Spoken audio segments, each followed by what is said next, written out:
계시록 요약 40번째입니다. 요한계시록은 계시록 1장 예수 그리스도의 계시라 이랬습니다. 예수님이 열어주시는 책이다라는 말이고요. 2장 3장에는 일곱 교회, 일곱 등잔대에 대한 이야기입니다. 성령의 교회들에게 하시는 말씀을 귀 있는 자들은 들을지어다 라는 그런 말씀했죠.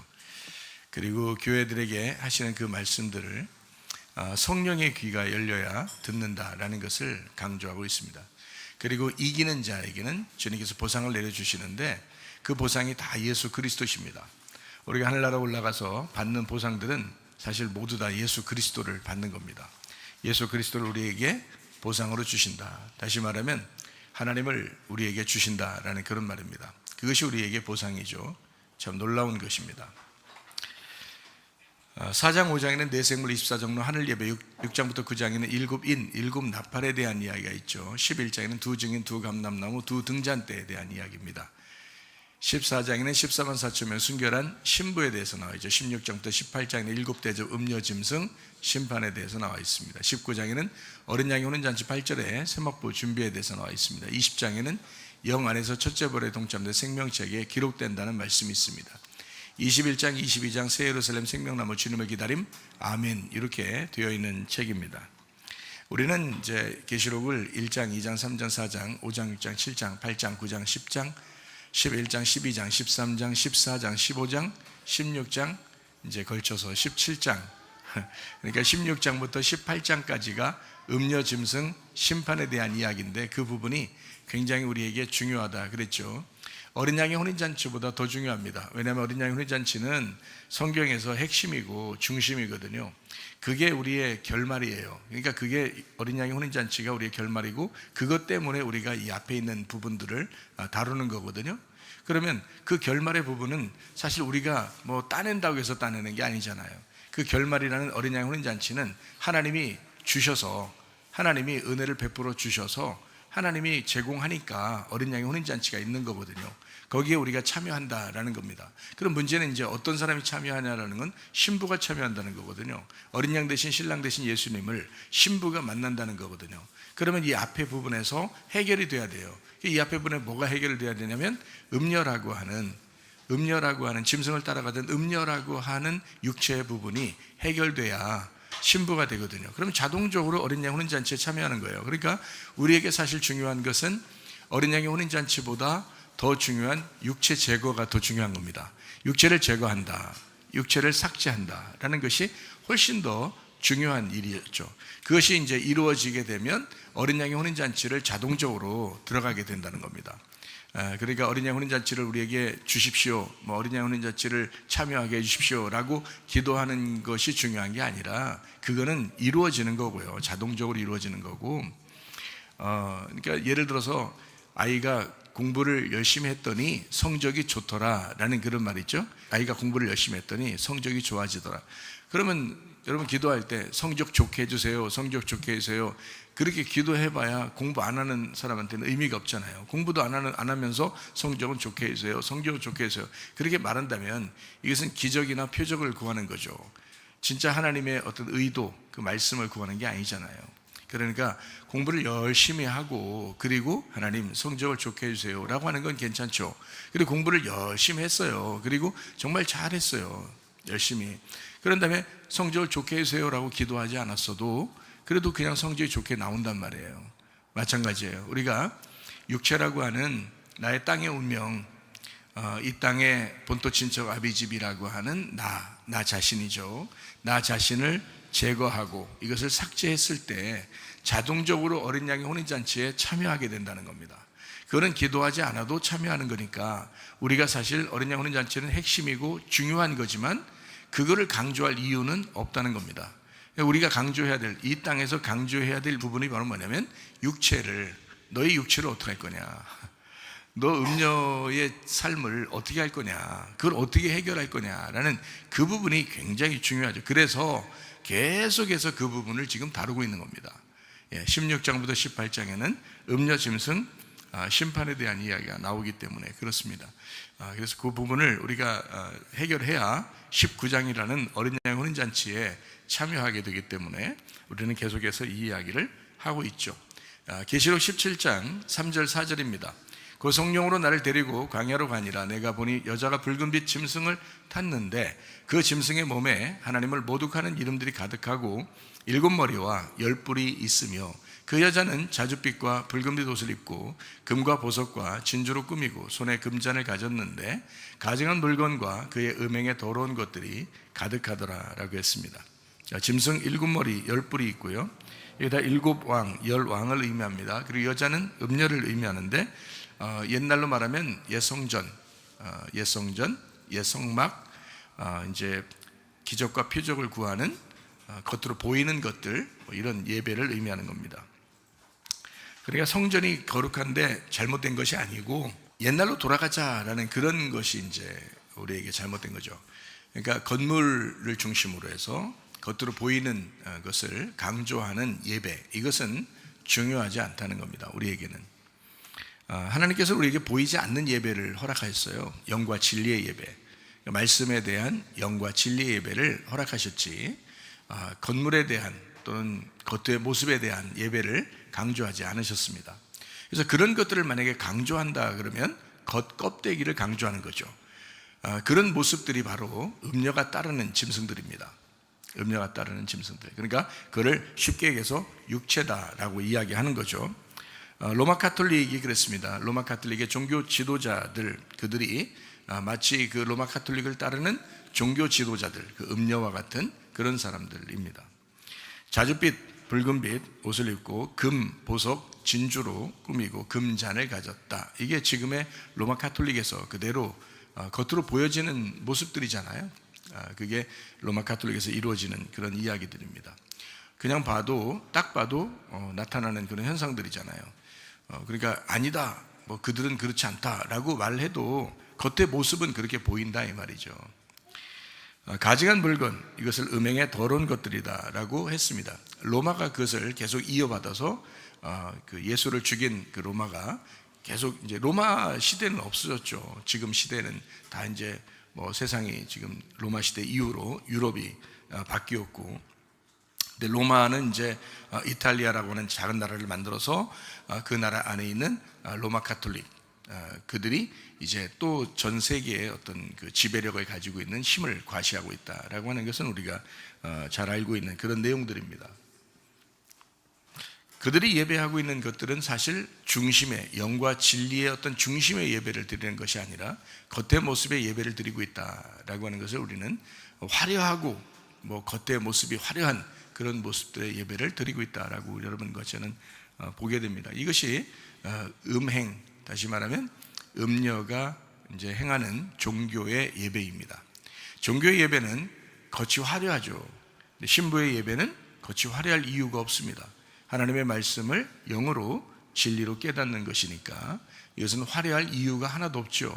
그러니까 우리는 어디에 모여 있든, 뭐 어디에서 무슨 모임을 갖든 우리가 하나님의 말씀을 가지고 영과 진리의 예배를 드린다는 것은 화려할 이유가 없습니다.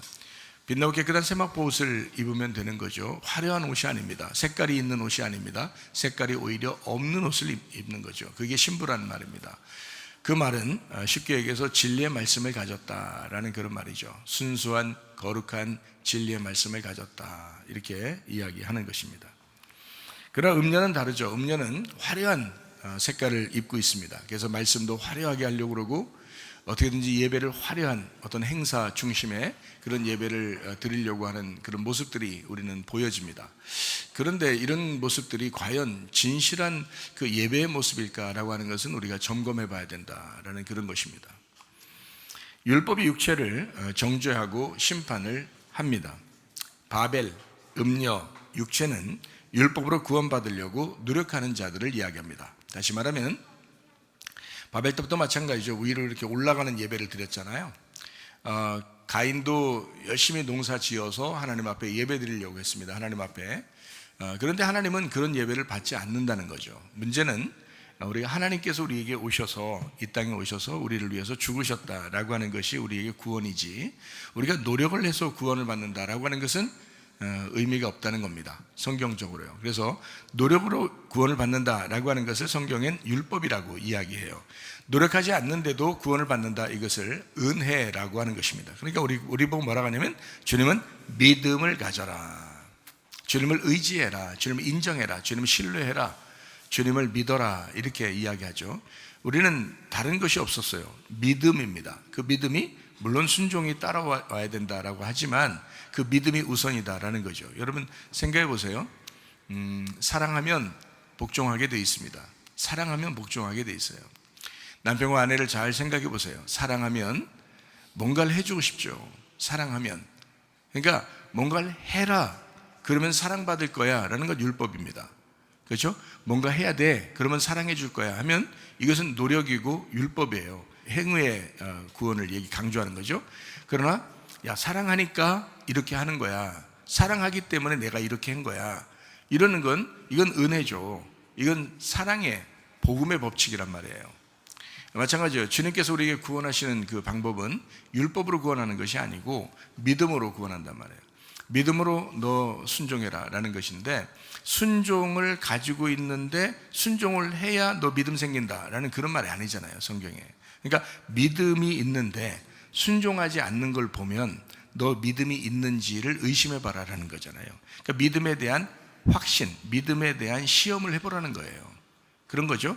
그러니까 네가 순종하느냐 순종하지 않느냐는 것을 볼 때 속에 있는 믿음이 있느냐라는 것을 확인해 볼 수 있다는 그런 얘기거든요. 그렇잖아요.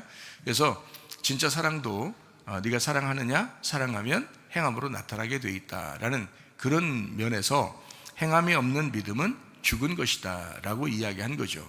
그러니까 행함이 강조가 되기 위해서 얘기한 게 아니고 믿음을 강조하기 위해서 행함을 얘기한 거잖아요. 믿음이 진짜라면, 믿음이 진짜였다면, 사랑이 진짜였다면 이렇게 할 것이다 라는 그런 얘기잖아요. 그죠? 그러니까 어떤 게 강조되는 거예요? 믿음과 사랑이 우선이다 라는 거예요. 그러니까 천국 가는 것은 행함으로 총 가는 게 아니죠.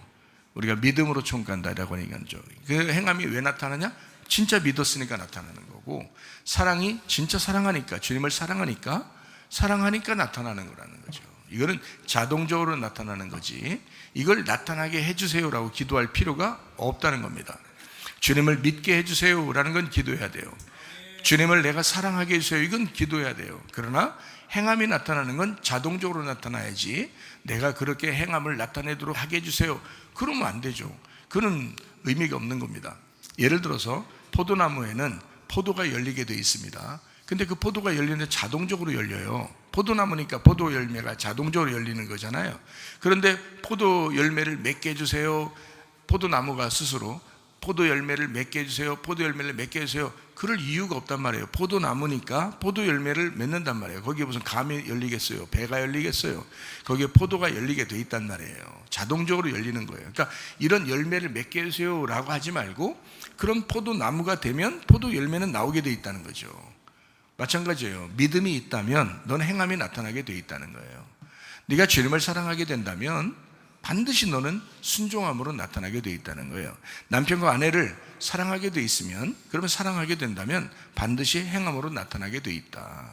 정상적인 게 아니냐, 이게 정상 아니냐라는 그런 말이죠. 그러니까 믿음으로 총간다라는 것이 정확한 거죠, 성경에서 말하는, 그죠? 그래서 믿음이 강조되는, 사랑이 강조되는 것이다. 자, 이것은 보이지 않는 거잖아요. 자, 행함은 뭐예요? 보이는 거잖아요. 근데 보이는 걸 통해서 구원받는다라고 강조하는 사람들인데 그게 바로 율법이라는 거죠. 율법. 근데 그 율법은 나쁘다는 의미는 아니에요. 근데 그 율법이 육체적인 것을 심판하는 데에 율법이 필요한 거죠. 근데 율법을 통해서 우리가 구원을 받는다라고 하는 것은 종교 행위입니다. 이건요. 그러니까 율법을 통해서 구원받는다라는 건 종교 행위라는 거죠. 그런데 율법을 통해서는 네가 육체로 사느냐 아니냐, 너 진짜냐 가짜냐, 이거 할 때는 그 율법이 심판하는 거죠. 이거를. 그러니까 율법은 우리를 갈라내고 심판한다. 선과 악으로 갈라낸다는 거죠. 그러나 율법으로 구원받을 수는 없다라는 겁니다. 믿음으로 구원받는 것이다. 이것을 우리가 분명히 알고 성경을 봐야 합니다.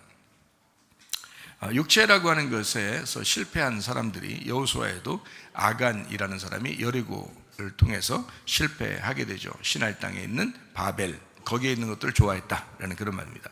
육체라고 하는 것, 이것을 율법이 심판해야 합니다. 그래서 아간이 저지른 범죄를 여호수아를 통해서 하나님은 이제 아골골짜기 심판을 하게 됩니다. 그럼 심판하게 되면 그곳에서 한 번 심판받으면 이제 끝났죠. 근데 성경에 기록해 놨잖아요. 그러면 성경에 기록해 놨으면 그걸 누구에게 얘기하는 거예요? 우리에게 얘기하는 거란 말이에요. 그럼 우리에게 얘기하면 우리가 또 가서 심판을 받아야 되나요? 아골골짜기 가서? 그렇지 않죠. 그 아골골짜기에 심판받으신 분이 있는데 예수 그리스도시다. 그분의 심판을 받음으로 완성을 했다. 그래서 거기에 이제 부활의 역사가 일어나게 되었다. 그리고 이 아골골짜기가 부활의 역사가 일어나면서 거기에 백합화가 피는, 아주 샤론의 꽃이 피는 그런 아름다운 장소가 되게 된다. 그것을 교회, 부활의 교회다라고 이야기할 수 있습니다. 종교는 정치와 연합해서 권력을 갖고 정치에 편승해서 타락하고 그렇게 살아가는 걸 성경적으로 보면 종교라고 합니다. 가인이 드린 예배를 종교적 예배라고 그렇게 말해요. 아벨이 드린 예배를 복음적 예배라고 그렇게 말을 합니다. 그러니까 우리가 구원받는 것은 복음적인 예배, 그러니까 어린 양 대신 예수 그리스도를 드림으로써 예배에 성공하게 된다라는 그런 말씀입니다. 자, 우리는 정치, 경제, 종교, 그것을 다스리는 통치자가 있는데 그게 바로 짐승, 왕이다라는 것을 우리가 이제 배웠습니다. 좀 요약을 하고 있는 중이에요. 그리고 정치, 경제, 종교, 다스림을 받는 사람, 그것을 이제 음녀라고 성경은 이제 표현을 해요. 그러니까 짐승과 음녀를 지금 비교하는 겁니다. 그래서 음녀를 뭐라고 표현하냐면 바벨론이라고 성경은 지금 계시록에서는 이야기하고 있는 거예요. 바벨론.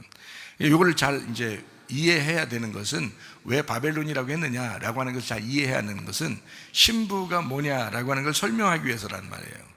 그러니까 음녀가 바벨론이다라고 설명할 때는 신부가 예루살렘이다라는 걸 설명하려고 이렇게 나누려고 한 거예요. 그래서 일부러 나라를 설명한 겁니다. 나라. 나라가 계시록을 쓸 때 바벨론이 있었나요? 바벨론 벌써 멸망하고 없을 텐데요. 바벨론, 메데파사, 그리스, 로마 시대에 계시록을 썼잖아요. 그러니까 그 바벨론의 왕을, 바벨론의 음녀를 로마의 황제로, 그러니까 거기에 있는 짐승을 로마의 황제로, 거기에 편승하여 종교적으로 사는 사람들, 로마 안에서 살고 있는 사람들을 음녀로 표현을 한단 말이죠. 그러면 이것이 이제 없어졌느냐? 아니죠. 지금도 계속해서 있어 왔다는 거죠. 수세기를 통해서 지금도 계속 있어 왔죠. 그래서 지금도 우리에게는 짐승을 섬기는 자, 그리고 음녀 같은 자들이 있다는 겁니다. 그럼 우리는 이제 우리의 왕이 누가 되셔야 된다? 짐승 말고 어린 양 되신 분이 우리의 왕이 되셔야 된다. 그리고 우리는 그리스도의 신부가 되어야 된다 라는 것을 강조하는 말씀드립니다. 누가복음 10장에는 여리고로 내려가던 그 강도 만난 사람이 있습니다. 여리고로 내려갔다라고 하는 그 여리고를 뭘로 표현하려고 했던 거예요? 육체라고 하는 것으로 표현하려고 했던 겁니다. 그렇게 이해하면 여러분이 상당히 그 이해가 되죠. 옛날 여리고 성이 있었다, 거기 내려가려고 했는데 강도를 만났다, 이런 식으로 보면 이해가 잘 안 되는 말이고요. 그게 아니고 육체라고 하는 것으로 보면 이제 이해가는 그런 말씀들입니다. 그래서 이제 강도를 만났다 할 때 강도를 만났다 하고 그 강도를 만난 것에 대해서 예수님이 지금 이야기하는 거거든요. 그리고 선한 사마리아인이 찾아와서 이제 고쳐주고 주막에 데리고 가고 다시 올 때 이제 그 주막 주인에게도 보상해주겠다라는 그런 말씀을 하거든요. 그러니까 이게 똑같은 의미로 강도 만난 거, 강도가 있고 그 다음에 선한 사마리아인이 있다라고 이게 두 개로 표현했잖아요. 그러면 이제 계시록에서는 어떻게 표현한 거예요? 짐승이 있고 어린 양 대신 예수님이 있다, 이렇게 표현하는 거죠. 그죠? 어린 양 예수님이 우리를 구원하는 분이고 짐승은 우리를 핥히는 자고, 이게 막 파괴하는 자란 말이에요. 그리고 이제 예수님은 어린 양 대신 예수님은 우리를 구원하는 자이다, 이렇게 표현하는 거죠. 이것을 요한복음 10장에는 뭘로 표현했다고요? 악한 목자와 선한 목자로 표현했다는 거죠. 그래서 악한 목자는 우리를 해치고 이렇게 우리를 죽이고 멸망시키려고 온 거고, 그리고 선한 목자는 우리를 이제 양들을 위해서 자기 목숨을 버리러 오시는 분이다. 그러니까 어린 양이죠, 그죠? 어린 양 되신 분이, 그분이 선한 목자예요. 그러니까 어떤 부분에는 어린 양이라고 그러고 어떤 부분에는 선한 목자라고 표현한다, 이 말이죠. 그것을 선한 사마리아인이다, 이렇게 이야기한 것입니다. 자, 이렇게 우리가 이제 이렇게 성경을 딱 나누어서 설명을 들으면 이게 이제 쉽고 이해가 되는 그런 말씀들입니다. 자, 짐승과 음녀, 하나는 머리요, 하나는 몸입니다. 그래서 짐승은 머리고 음녀는 몸과 같아요. 그래서 짐승은 뭘 의미하는 거냐면 육체 자체를 의미하는 거고요. 그리고 음녀는 그 육체를 따라가는 육체의 열매를 말하는 겁니다. 그리고 짐승은 음녀를 통치하는 자이고 음녀는 짐승의 다스림을 받는 자이다. 그래서 짐승은 짐승이라고 이렇게 말하지만 음녀는 염소 같은 자입니다. 그래서 염소는 자기 의견에 막 옳은 대로 행하는 자를 염소라고 이렇게 말을 하죠.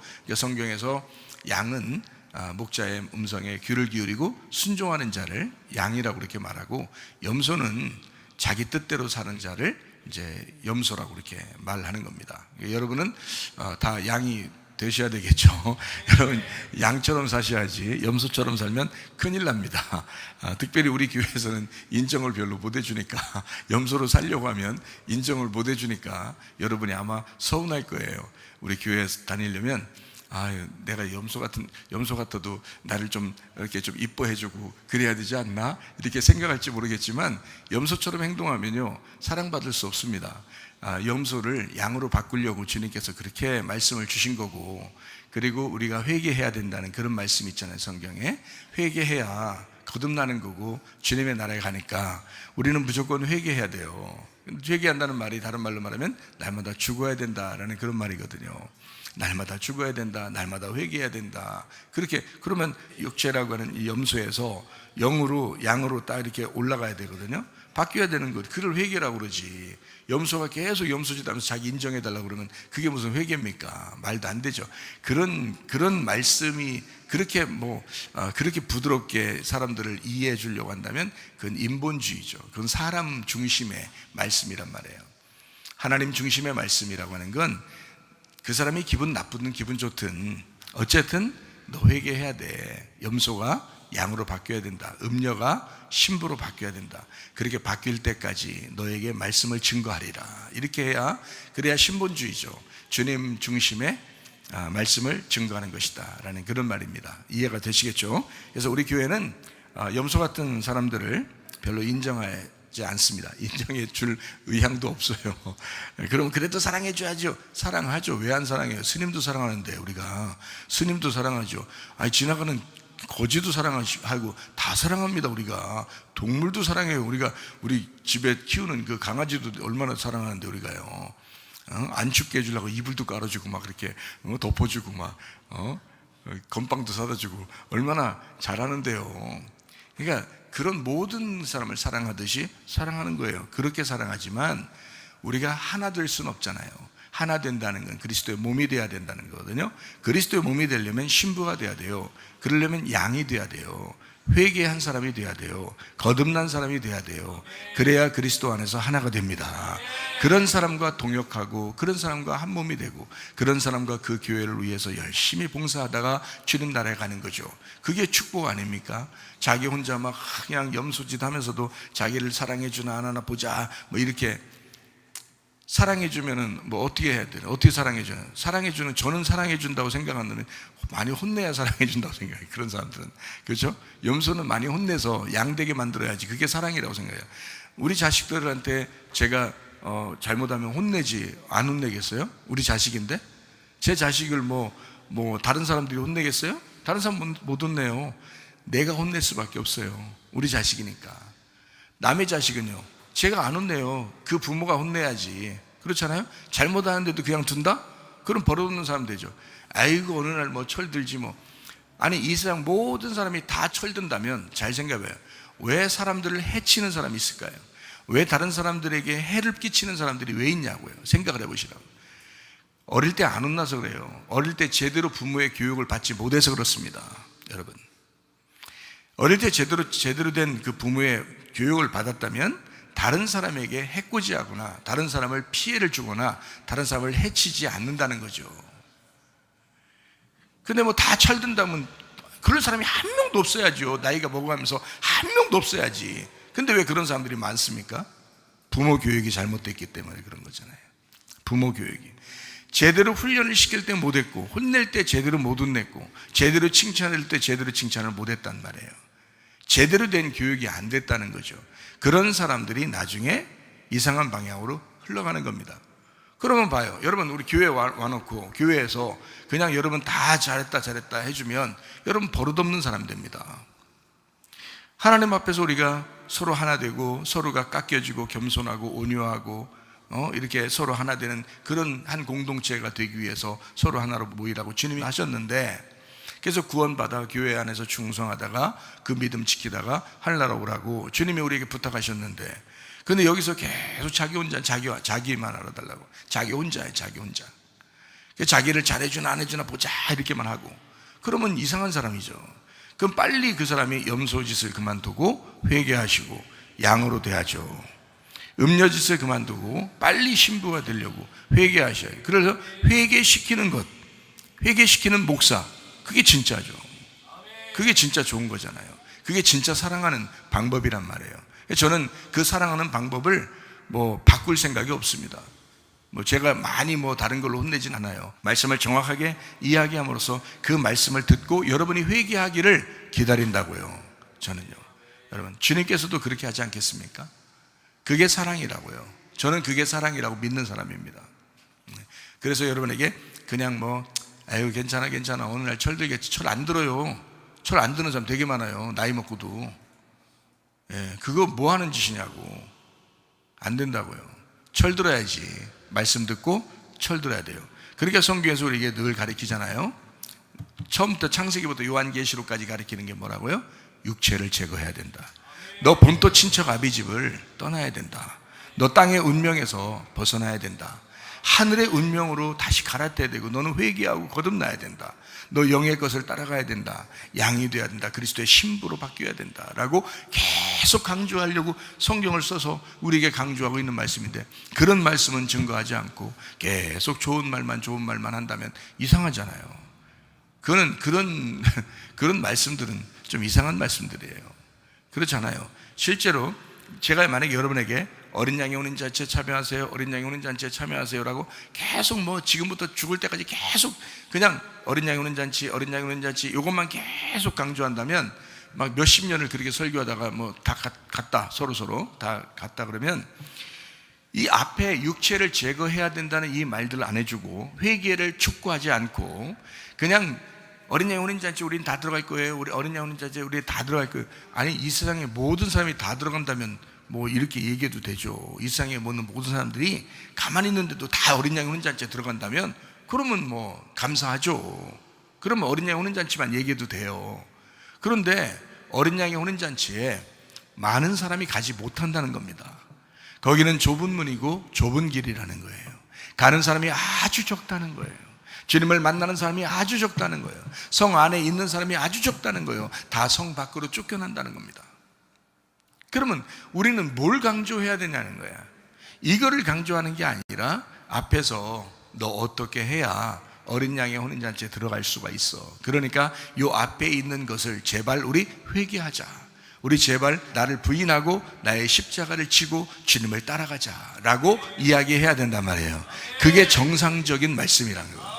이해가 되겠습니까? 그게 아주 중요한 말씀, 좋은 말씀이다. 그걸 좋은 말씀이라고 얘기하는 거다. 저는 그렇게 여러분에게 강조하는 것입니다. 자, 어린 양과 신부가 있습니다. 어린 양 성령이고 머리이십니다. 그리고 신부는 그리스도의 몸이고 그리고 양입니다. 그러니까 어린 양 되신 분의 우리는 양이죠. 어린 양이 우리의 목자가 되시고, 그리고 신부를 통치합니다. 그리고 신부는 성령의 열매를 맺어요. 그러니까 예수 그리스도 어린 양이 성령님이신데 그분의 열매를 맺는 자가 신부이다 라는 그런 말이죠. 그래서 그리스도는 우리의 머리고, 그리고 우리는 그분의 몸이 되어서 성령의 열매를 맺는 자들이다 라는 거죠. 그리스도를 머리 삼으면 자동적으로 열매는 맺게 돼 있어요. 그러니까 열매를 맺으려고 노력하는 게 아니에요. 그냥 열매가 되는 거죠. 열매가 되는 거예요. 사람으로 태어나면 사람답게 살게 돼 있습니다. 사람으로 살게 돼 있다는 거죠. 원숭이로 태어나면 원숭이로 살게 돼 있어요. 강아지로 태어나면 강아지로 살게 돼 있습니다. 마찬가지예요. 우리가 성령의 사람으로 거듭나게 되면 성령의 열매를 자동적으로 맺고 살게 되어 있다라는 그런 말입니다. 그렇죠? 그러니까 우리가 뭐 열매를 맺게 해주세요라고 기도할 필요도 없고, 성령만 우리가 받아들이면, 그 성령을 나의 머리 삼으면 성령의 열매는 자동적으로 열매를 맺게 되어 있다라는 그런 말씀입니다. 그러니까 기도는 뭘 해야 되는 거예요? 성령이여 내게 오시옵소서, 성령이여 나를 충만케 하옵소서, 성령의 충만으로 나를 살게 하옵소서 라고 하는 것을 이야기할 수 있죠. 그렇게 기도할 수 있습니다. 그러면 자동적으로 성령의 열매는 맺게 되어 있다. 근데 성령을 구하지 않고 성령의 열매만 구한다 그러면 이건 열매는 못 맺을 수가 있습니다. 성령이 없기 때문에 자기 뜻대로 곧 살아가게 되거든요, 그 사람이. 그러면 의미가 없다. 그러므로 그래서 우리가 살아가는 것은 성령의 열매를 맺기 위해서 살아가는 건데, 그 열매는 자동적으로 맺어야 된다. 사람으로 태어나는 것이 먼저다. 사람으로 태어나면 사람답게 살게 돼 있다. 하나님 나 사람답게 살게 해주세요 라고 하는 그런 기도가 아니라, 하나님 내가 사람 되게 해주세요 라는 그것이 먼저죠. 사람 되게 해주세요 그러면 사람답게 살게 돼 있다 라는 그런 말입니다. 이해가 되시죠? 거듭나는 게 먼저입니다. 회개하는 게 먼저입니다. 우리가 구원받는 게 먼저입니다. 날마다 죽는 게 먼저입니다. 그것만 하게 되면 여러분 거룩하게 살게 돼 있어요. 그렇게 살지 말라고 해도 거룩하게 살게 돼 있고, 그렇게 하지 말라고 해도 주님 뜻대로 살려고 하게 돼 있단 말이에요. 그건 자동적으로 일어나는 일입니다. 그러니까 우리 교회에 있으니까, 말씀 들으니까 좀 되는 것 같고, 기독학교 학생들이니까 여기에 있는 동안에 우리가 부탁을 하고 시키고 그러면 그것을 순종하고 이렇게 따라 행하고, 이런 것은 누구나 어디에서 오더라도 다 하죠. 어디에서 오더라도, 아니 같이 살고 있는데 그래 이것 좀 해봐 저것 좀 해봐 그러면 왜 안 하겠어요? 다 하죠. 그런 거는. 문제는 뭐냐면 이렇게 해봐 저렇게 해봐라고 안 할 때 혼자 자발적으로 할 수 있는 게 필요하다는 거죠. 자발적으로. 그러니까 누가 기도하라고 안 했는데 기도하는 거예요. 누가 성경 보라고 안 했는데 자기 성경을 보고 싶어 보는 거예요. 그건 열매죠. 열매가 그대로 나타나는 겁니다. 자, 그럼 왜 이 사람이 열매가 그대로 나타날까? 성령을 받았기 때문에, 주님을 만났기 때문에 그런 거예요. 그러면 자동적으로는 청소를 하지 말라고 해도 하는 거죠. 그냥 자동적으로 하게 돼 있단 말이에요. 기도 자동적으로 하게 돼 있단 말이에요. 말씀을 자동적으로, 그리고 언어도 자동적으로 좋은 말 하게 돼 있단 말이죠. 이것을 막 노력하는 게 아니에요. 옆에서 딱 쳐다보면 좋은 말하고 안 쳐다보면 나쁜 말하고, 그러면 그 사람은 성령 받은 게 아니죠. 성령을 받으면 누가 쳐다보든 안 쳐다보든 자기가 좋은 말 하고 싶어진단 말이에요. 기도하고 싶어진단 말이에요. 그러니까 누가 시키는 거는 쉬워요. 시켜서 하는 거는. 그러나 자기 스스로 할 수 있느냐 하는 거예요. 자기 혼자 있을 때 주님과의 관계가 확실하냐, 주님 앞에 그 믿음을 확인받고 있느냐, 그것이 중요하다는 거죠. 시켜서 하는 것은 별거 아니에요. 교회를 위해서 이게 가만히 생각해 보세요. 이 사람이 무슨 생각을 하고 있을까? 이 사람을 위해서 내가 어떻게 해줬으면 좋을까라는 것을 생각하는 거죠. 먼저 이 사람한테 내가 어떻게 대할까? 이 사람은 어떤 고민을 하고 있을까? 생각해 주는 겁니다. 이 사람이 바라는 게 뭘까? 그러면서 생각해 주는 거죠. 마찬가지로 주님이 원하시는 게 뭘까? 주님이 나를 통해서 하고 싶어 하는 게 뭘까? 이거를 생각하는 거죠. 누가 시켜서 하는 건 그건 금방 그걸 순종하면 되는 거예요. 그러나 그것을 생각하는 거죠. 우리가 교회에서 이런 빵도 만들고 그런다. 그러면 이 빵을 만들 때 야, 왜 이거 해봐 저거 해봐 이것도 해 저것도 해, 이거 해서 하는 건 별 이렇게 소득이 없어요. 그 사람에게 큰 보상이 없단 말이에요. 그러나 자기 스스로가 생각해 보는 거예요. 우리가 이 빵을 만들 때 이것을 누군가 먹으려고, 또 이것을 소개하려고 할 때 이것을 나는 어떤 위치에서 어떤 식으로 하면 좋을까 생각해 보는 거죠. 사랑하는 겁니다. 그게요. 자, 그러니까 누가 시켜서 하는 건 그것만 하죠. 시키는 것만 하는 거예요. 그거는 율법이죠. 그러나 스스로 생각해서 빵을 만드는 걸 사랑하고, 또 교회에서 봉사하는 것을 사랑하고, 가정에서 서로 사랑하는 것을 자기가 스스로 자원해서 한다면 이것은 하나님께 대한 큰 보상, 성령의 열매입니다. 성령이 있기 때문에 자기 속에서 스스로 자발적으로 생각이 나는 거고, 그런 행동들이 나타나는 거거든요. 이건 행동은 우리가 노력해서나 또는 누구에게 지시를 받아서 하는 게 아니란 말이에요. 그러면 성령의 열매가 아니죠. 성령의 열매는 그렇게 말하기 전에 이미 하는 거예요. 자기가 스스로 생각해 보는 거예요. 물론 모르는 어린아이 같은 경우에, 젊은 학생들 같은 경우에 모르니까 먼저 선생님들이 가르쳐 주시죠. 목사님이 먼저 이렇게 해 라고 가르쳐 줄 수 있죠. 그러면 이것을 신중하게, 하나님의 성령을 받은 사람들은 신중하게 생각하고 잊어버리지 않으려고 하죠. 자꾸 이것을 반복해서 자기가 습관화시키고 자기가 그렇게 하려고 하죠. 왜냐하면 성령을 받은 사람이니까. 근데 성령 받지 않은 사람들은 어때요? 계속 시켜야 돼요. 10년이 지나도 또 시켜야 돼요. 10년이 지나도 또 시켜야 돼요. 시켜야지 하는 거예요. 시키지 않으면 안 해. 시키지 않은 것은 안 한다고요. 자기가 스스로 알아서 하는 게 없어요. 왜? 10년이 지나도 20년이 지나도 성령이 없으니까 그런 거예요. 성령이 그를 인도하지 않으니까 그런 거예요. 목사님이 인도하는 거예요. 선생님이 인도하는 거예요. 남편이 인도하는 거예요. 아내가 인도하는 거예요. 부모가 인도하는 거예요. 그냥 예수님이 인도하는 게 아니고. 이거 얼마나 비참한 겁니까? 이건 믿음도 아니에요. 이건 율법이지. 여러분, 이건 종교라고요. 우리 교회 나오셨으면 스스로 행하기를 바랍니다. 여러분 속에 성령이 역사하시기를 바랍니다. 성령의 인도가 있기를 바랍니다. 육체의 욕심을 다 제거하고 여러분 그리스도의 욕심을 따라 살기를 바랍니다. 그리스도를 우리의 머리에 삼고 그리스도를 따라가다 주님 만나시기를 예수의 이름으로 축원합니다. 우리 한번 기도하겠습니다. 한 목소리로 기도합니다. 하나님 앞에 기도합니다. 하나님, 성령 충만하여 살게 하옵소서. 성령의 인도를 받고 살게 하옵소서. 기도합니다. 우리 하나님 아버지와 인도하시고 사랑하심에 감사합니다. 주 뜻대로 살다 주님 만나게 하옵소서. 우리 하나님 아버지 성령의 인도함 받고 살아가게 도와 주시옵소서.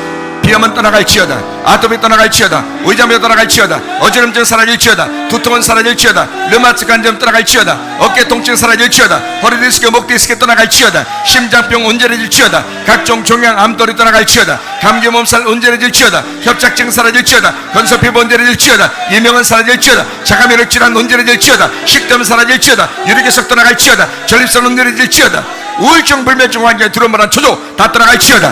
음란, 거짓, 도둑질, 미움, 욕심은 다 떠나갈지어다. 우리 하나님 성령의 욕심을 따라 살아가게 도와주시옵소서. 우리 성령께서 우리의 머리가 되시고 우리의 주인 되셔서 우리를 자발적으로 인도하시옵소서. 그리스도 예수 안에서 주님과 동행하다가 주님 만나게 하옵소서. 예수님 귀하신 이름 받들어 기도 올리옵나이다. 아멘. 주님 감사합니다. 우리 하나님 아버지 함께 하시고 사랑하심을 감사합니다.